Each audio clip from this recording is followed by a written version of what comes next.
Welcome to this introductory video on setting up a FigJam board via Figma. I'm Ashley Haken, a Technology Integration Specialist at the Southwest West Central Cooperative.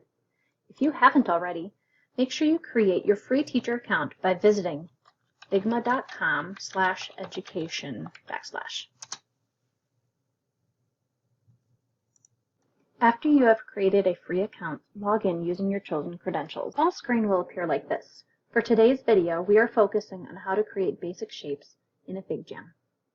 On the home screen, choose Design File. A blank canvas appears. The canvas is very large. When you first look at the design screen, there appear to be many components that could feel overwhelming. So let's focus only on the basics.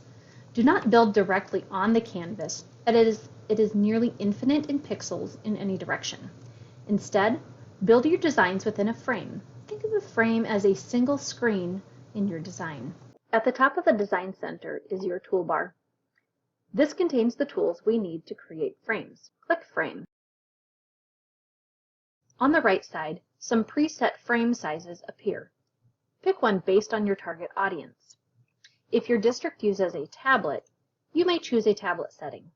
If your district uses laptops such as a Chromebook, you may opt for different settings under desktop. There is also the option to choose a presentation format. Today I am going with the slide 16:9 format, which is a common aspect ratio for PowerPoint or Google Slides. The frame appears on the canvas as outlined in blue.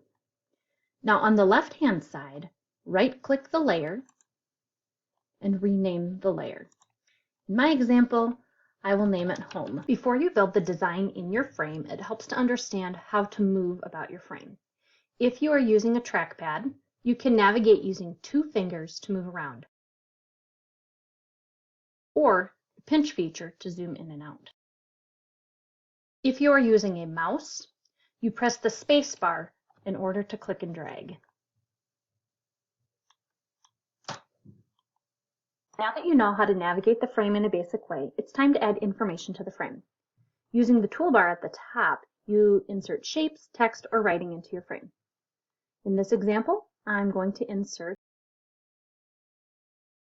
Using the design bar on the right, I can customize the dimensions of my shape.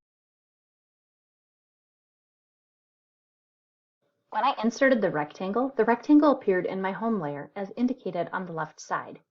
If I move the shape outside of the frame, the Layers panel updates too. To insert a circle, insert an ellipse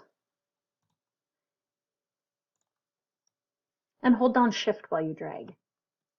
It will create the perfect circle to the dimensions you want. Shapes can be grouped or kept separate. To group shapes, click and drag your cursor over the shapes you want grouped. Blue boxes will appear around all the grouped shapes. You can now drag all the frames at once. Now that you have some shapes inserted into your frame, you can change the colors of the default gray. If you are doing group work on this with your students, you may want each shape to be a different color to indicate which group should write information where.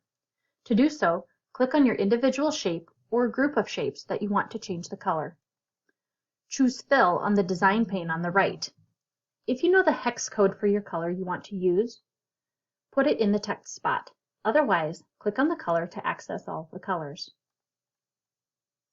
You are able to choose a solid color or a gradient. You are able to change the fade of the gradient as well. You are also able to insert an image and make changes to the image. This ends the video on the basics of starting a FigJam to use with students. Future videos will continue to cover various ways to create a Figma FigJam board to use as a collaborative tool in your classroom.